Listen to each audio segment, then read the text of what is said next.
welcome back to another video. So today we are going to be doing the January reading wrap up. Now, there were some great books this month, and there was also one book that I think, quite honestly, for me personally, was one of the worst books I've ever read.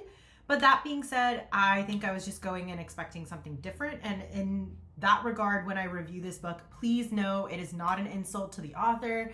It is not an insult to the genre. It's not an insult to anyone who wants to read this book. It is just not the right book for me.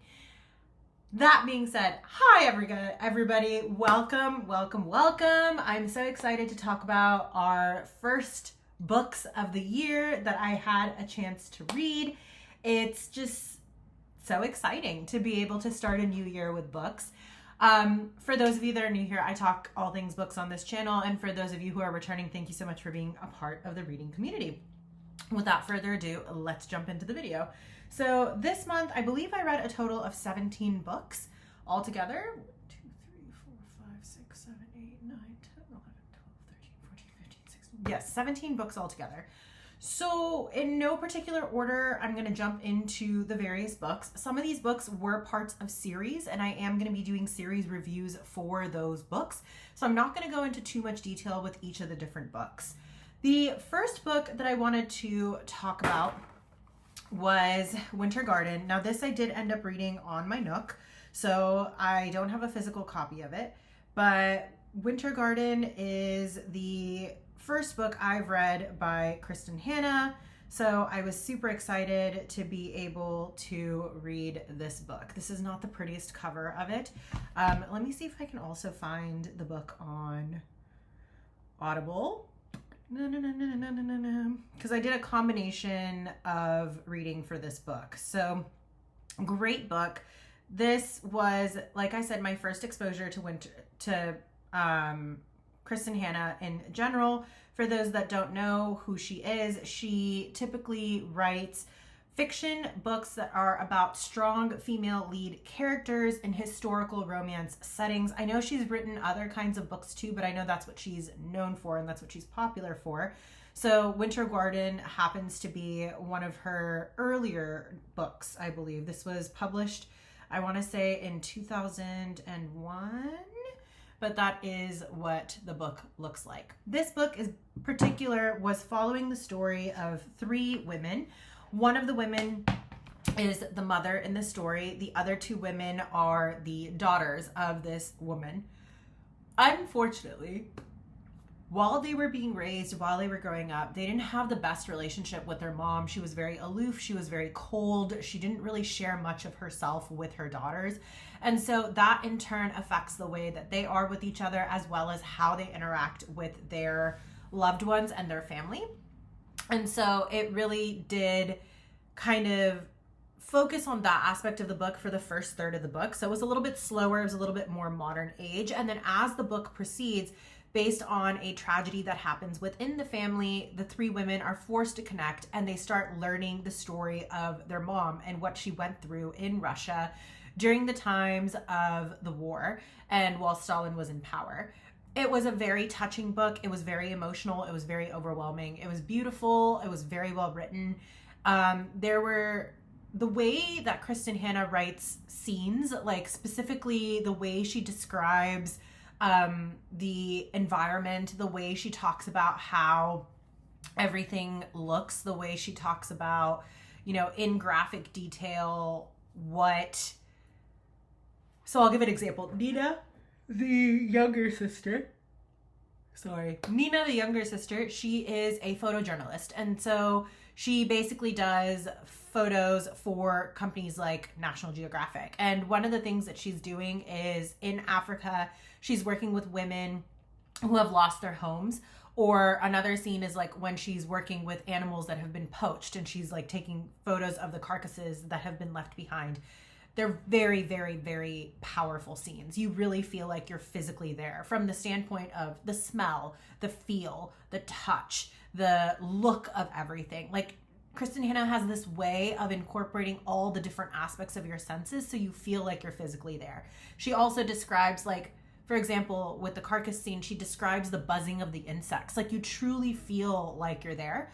Very powerful, very emotional. This was a lovely book for me. This made me bawl like a baby. It also made me smile at certain parts and feel cheesy. And I just love the connection between the women. The only reason why this is not a 5-star read for me is simply because of the fact that throughout the course of the book, that consistent back and forth between the present and the past, it was hard to reconcile for me in terms of timeline as well as in terms of the story. And so that took a little way from the book for me. I really enjoyed the modern portion of the story. I also really enjoyed the past version of the story.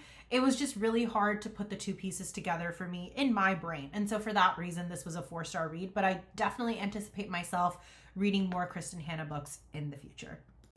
The next book that I wanted to talk about, this is not a book that was actually read, but this series I did end up finishing this time around. So actually I read 16 books, guys. 16, not 17. But I read Us Against You, which is the second book in Beartown.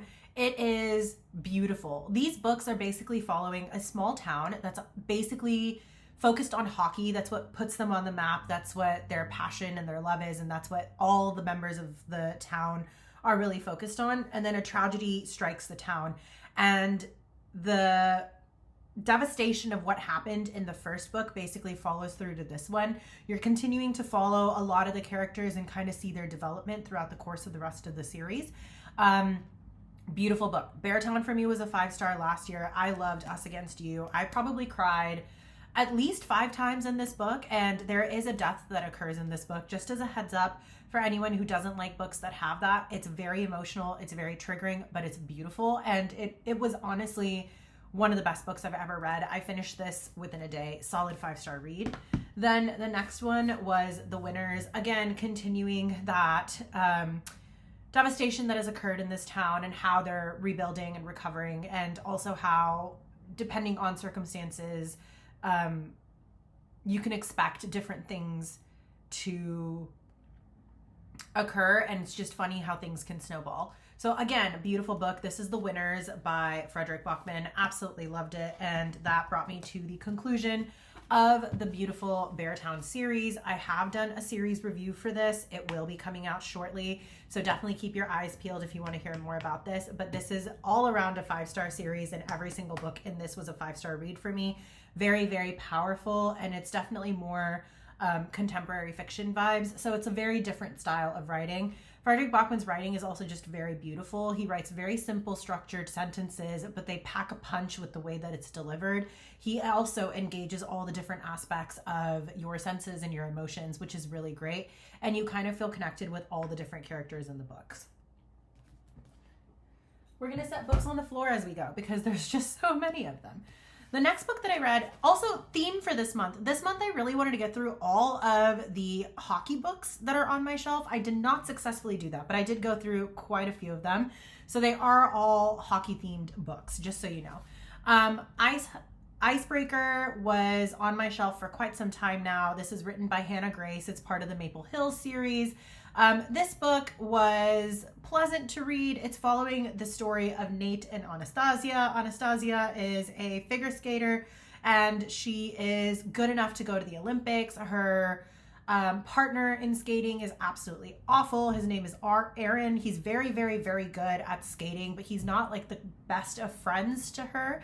Meanwhile, Nate is the captain of the ice hockey team, and they are also extremely good and obviously playing at collegiate level. So they are basically in their own rink, and the figure skaters are in their own rink. And then because of an unfortunate situation that happens, they now have to share ice hockey time with the figure skaters on the same rink. So it's a forced close proximity kind of romance. This one was good. I did appreciate the fact that all the characters had a lot more depth to them the further you get into the book. But there's also a lot of like sex in this book. I would say in terms of spice level, this is probably like a solid 3.5 spice for me. And I didn't really care for all the spice. I did feel like it was a little overused, and I don't feel like there were some scenes where it was absolutely unnecessary. And I think there were some places where it was just placed weirdly for me.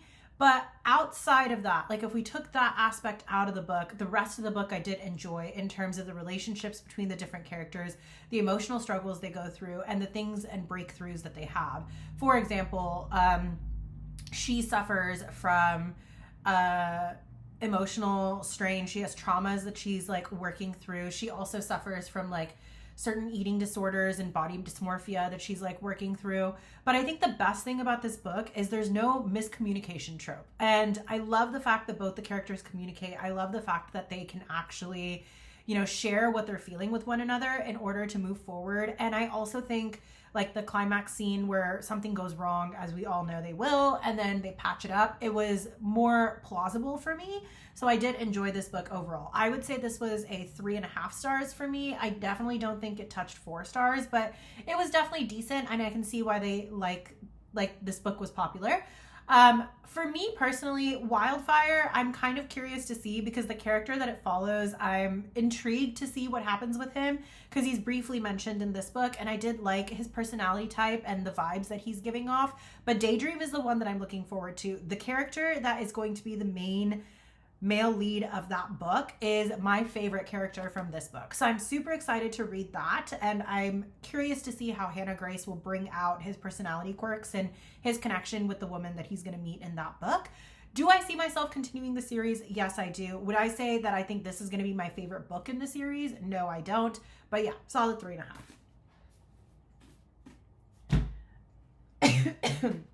Next up, we have the Off-Campus series. I have done a review of this series. I believe that video may already be posted as well. So if you're interested in seeing that, definitely go check it out. Elle Kennedy is a pretty big, well-known romance novelist within the sports genres.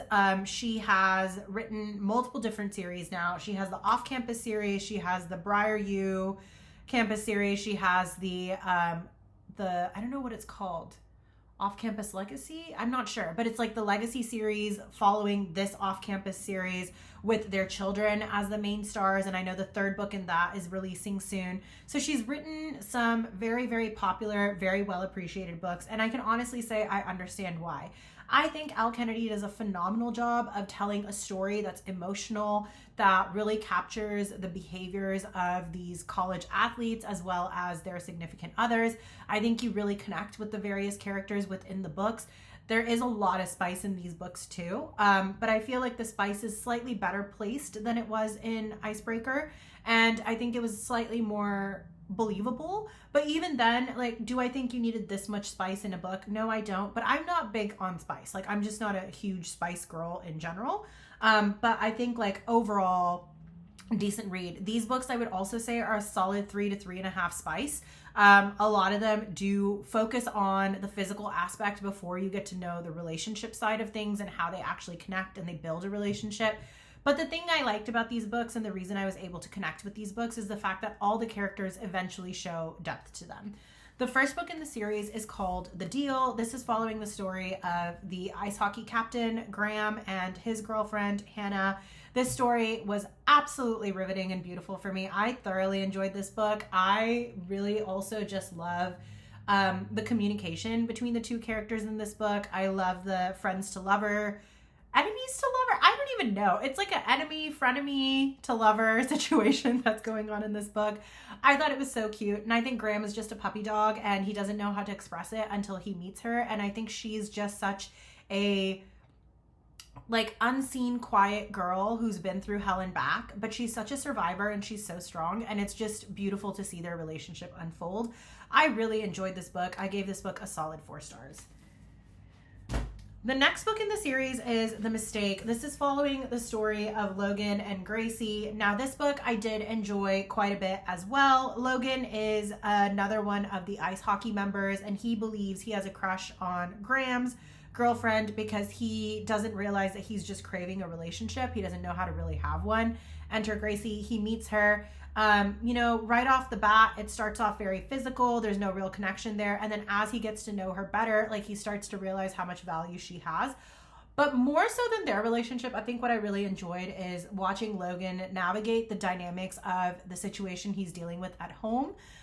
He's taking care of his father along with his brother. His dad, unfortunately, is a raging alcoholic. His mom is no longer in the picture. So they've kind of been keeping their dad afloat. And the older brother has been the one taking care of his father's mechanic shop. So they have income coming in. And so Logan feels like he has to give up his dreams and his goals in honor of his family and being there for his family to support them.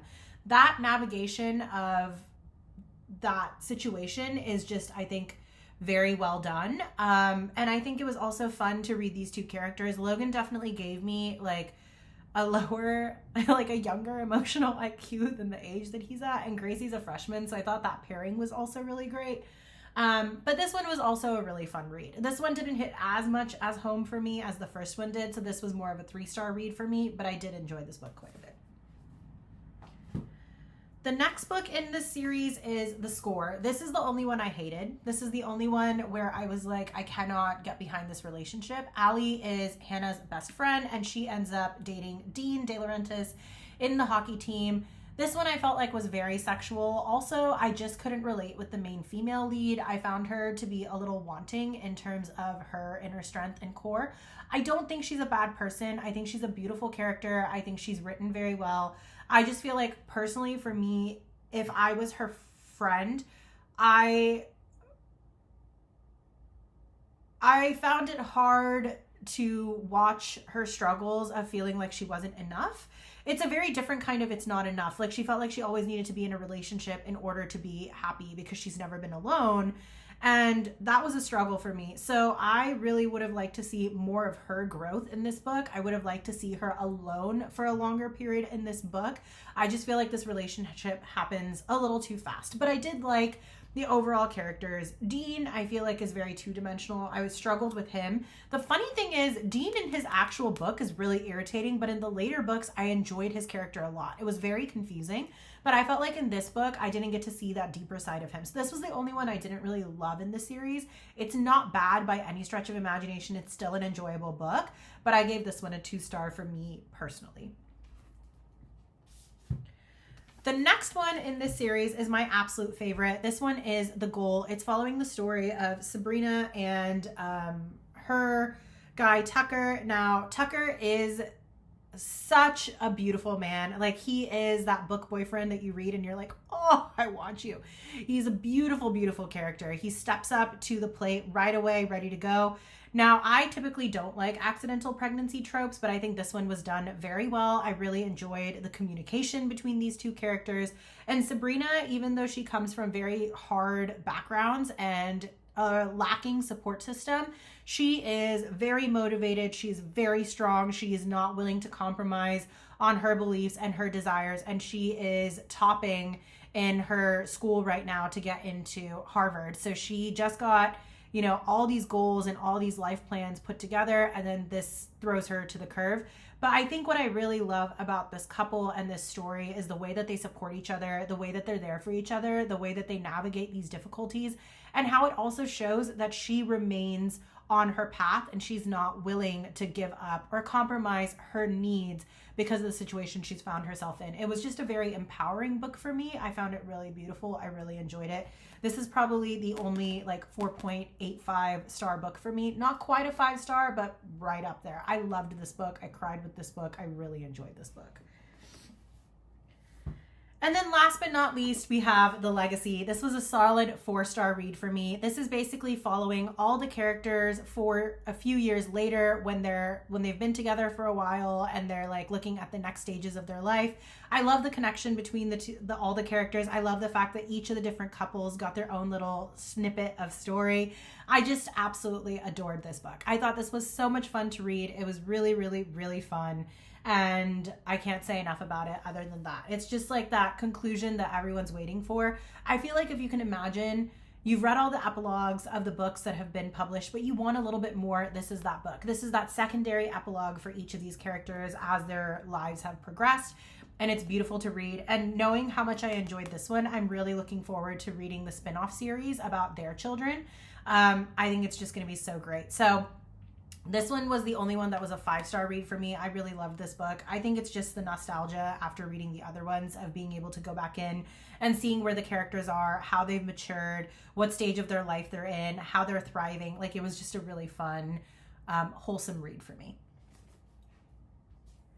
Which puts me at an overall rating about 4 stars for this series. I think it was really fun as far as hockey romances go. Now, keep in mind, I don't have that much knowledge of hockey romances, and it's definitely not gritty and like intense and serious and thought-provoking in the way that the Beartown series was. Like, that's a completely different vibe altogether. But if you want fluffy romance fun, easy, enjoyable books that can just like be eaten up in a day and then just leaves you feeling good inside, I feel like that was a great series.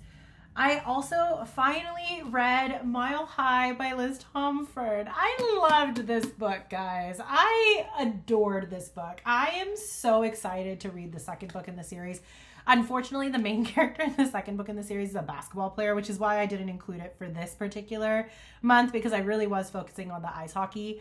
But I love these characters. I absolutely adore Xanders, and I absolutely adore Stevie. I could relate with all the things she was going through in terms of feeling strong one day and then waking up another day and feeling insecure. I think it was a very realistic portrayal of women struggling with body dysmorphia issues or, body identity issues, but also feeling confident in themselves. Like, I don't think it always has to be, you have a woman who thinks she looks perfect and then you have a woman who unfortunately may have an eating disorder. There is an in-between. And I think this author captures that in-between really well with Stevie's character. And I like the fact that he builds her confidence. Meanwhile, in his case, I think you really showcase that question mark of, how do I know people are here for the right reasons? Are they here because they love me or do they love my money? Versus feeling like you have to brand yourself in a certain way in order to add value to your team, or, getting so convinced that you have to stick with the norm of what's expected of you, that if you do anything other than that, you will no longer be wanted or desired. It's a very interesting conundrum and I think complex to deal with, especially when you're someone at that level and making that kind of money. And I'm not at that level, nor am I famous, nor am I making that much money. So I don't know for sure if that's what people go through, but I could only imagine, there's always that question mark of, why are my friends here? Why are my people here? What do they want from me? And in his case, seeing his childhood, what went through with that, and how he relates to his teammates and how he keeps part of himself hidden from the media and the public image. It was just a really great book. This one was honestly a 5-star read for me. I really enjoy this book. I still to date, thinking of this book, smile. I can totally see myself picking up this book and rereading it at some point in time. Loved this book. Then I have another series that I read. So I read the Becca Mack series, the Play With Me series, or Play for Keeps series, sorry. And I have to say, I really did enjoy these books too. I was surprised by how sweet they were, and I wasn't expecting that. Typically my romance reads, I would say they're fun, they're cute to read, they're enjoyable. But I don't necessarily feel strong emotions towards all of the romance books I read. The exceptions being, I love Magnolia Parks. Not the Magnolia Parks books, but specifically the Daisy Hates books. I also really, really love the Knock 'Em Out series by Lucy Score. And I really did enjoy the Riley Thorpe series. But even then, I don't think any of those series were strong contenders for 5 stars. They were definitely 4-star reads for me. But I have been very impressed with how good some of these books have been. So Consider Me is the first book. It is following the story of Playboy extraordinaire and team captain Carter Beckett and his love interest Olivia, who happens to be the best friend of his teammate's girlfriend. Very confusing, I know. But the found family vibes that these books give, oh my God, I ate it up. I love the found family. I love the friendships. The romances themselves, this one I thought was cute. I mean, I didn't love their love story, but I think what I loved about this book is more the found family vibes and just how goofy and quirky these characters are when they're not in a public setting. So I did really enjoy this book. This is also spicy. I do feel like the spice scenes can be skipped in these books as well as the off-campus book, and you still have actual book to read, which is why I really enjoyed these books. This one I would give a solid 3.5 stars. It definitely made me want to continue reading the series for sure. The next book in this series was Play With Me. This is following the story of Garrett and Carter Beckett's sister, Jenny. This one I really did enjoy, but I did struggle a little bit more with the female character lead in terms of just connecting with her. But I think she was still very well written, and she does have a very strong personality. Her insecurities in some ways didn't always make sense to me because I personally haven't experienced some of those things that she has, so it was difficult for me to connect with that. But outside of that, I think the story itself was very entertaining. It was very funny. It was enjoyable. And I think like some of the more emotional scenes where she finally like lets her guard down and explains why she is the way she is was really fun to read. So this book, I ended up giving a solid 3 stars. And again, it does have spice, so just keep that in mind if you don't want spice. Next up, I have Unravel Me. I know this book, a lot of people gave it flack because they felt like the main character lead that is in this book, like we want so much for him because he's written so beautifully in the other books. And then in here, it's like kind of like things go a little too smoothly. They're a little too perfect. But if I'm honest, I loved that about this book. I think Adam is the sweetest guy on the planet and he deserves nothing but the best. His ex-girlfriend, is a nightmare. And you get to introduce to her in the very first book and it's already spiraling from day one. So it's not really a spoiler to say that. But I think like the woman that he meets in this, Rosie, is so cute. She's so precious. She's so sweet. She's another one of those characters where she's a single mom. She's never really been accepted anywhere, but she will not allow that to tear her down. She's still going to make it through veterinary school. She's still going to be a doctor. Like she still loves what she loves. She still has her community. But I think the way that this book was written was just really beautiful. And I thoroughly enjoyed both of these characters. I would go so far as to say like this was one of my favorites, I think, of the series. And I really, really loved this book. This one was a solid 4-star read for me. I just loved how heartwarming it was. I wasn't looking for huge amounts of drama or anything walking into this book. I really just wanted things to go well for him. So it was nice to read that, and it was nice to see the found family in this book as well. And then last but not least, so far in this series, we have Fall With Me. I really enjoyed this one as well. I gave this one a solid 3.5 stars. This was highly entertaining read for me. I just think the character development in this was so beautiful, and it was really nice to see the different characters express themselves and get to a point where they could communicate because of the traumas in their past and what they're afraid of and all that good stuff. So I do think overall it was a very enjoyable book. This one was a solid 3.5 stars for me. I will definitely be doing a series review for this series as well, where I'll go more in depth with each of the books. So I'm going to leave it there on these books, but I will say overall the series for me so far has been like a solid 3.75 stars. I am so excited for book 5 now that I've read these books, and I know it's coming out this year. It is about the very first couple that we get glimpses of from book 1, who basically, in my personal opinion, make all the other relationships happen, and just such beautiful, fiery characters. So I'm really, really, really excited to read their story. I'm hoping we get a little bit of the current future as they're trying to go through life planning, as well as a history of who they were. But I'll talk more about that in the series review and then gush about what I'm hoping for with the next book.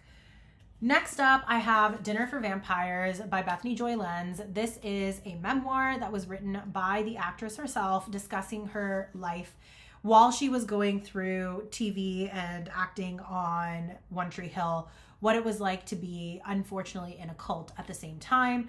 It's very overwhelming. It's very beautifully written. It's very powerful. This is the book that we read for one of my book clubs, and honestly, it was so nice to be able to digest this book with those wonderful ladies when we finally had that book discussion, because I think this was just such a powerful read. And it's crazy to think that no matter where you are in life or what background you have, your company matters so much. And I think this was just a very thought-provoking, beautifully written memoir, and I did really enjoy it. I personally don't rate my memoirs unless they are 5 stars for me, because I don't think you have any right to tell someone whether their life is beautiful or not for you. So I just tend to enjoy the memoirs, but I did really enjoy this one, and I would strongly recommend reading it if you're interested in reading memoirs. I do think that it's a very empowering story, and I do think it was lovely to see that perspective of this beautiful young woman. And then last but not least, I hated this book. I hated this book so much. I was originally going to DNF it. Then I was like, no, I can finish this book. Even my husband was like, please DNF this book. Like, I can see how much pain you're in trying to read this book and how your brain cells are melting. And I was like, no, I'm going to finish the book. I'm going to finish the book because I started the book. Should have DNF'd it. 1 star. Actually, 0.5 stars. This was awful to me. Like, honestly, I think it should be sold as a different kind of book. Like, there is an entire genre dedicated to erotica. This is erotica. This is not a book. This is erotica. This is not a literary romance or a contemporary romance book. This book is essentially all about orgasms, and they're not... She describes the man's penis as a snuffle. She calls it a monster cock. I'm like, what is happening? He calls her vagina, she calls her own vagina a beaver. Like, what? What makes you think that anyone wants to hear about you having a beaver that's being invaded? And then on top of that, like, in my head, I'm thinking of like something with teeth that's like a cute little animal, like a woodsy animal chewing on this poor man's, like, I mean, it was awful. Like, I truly struggled through this book.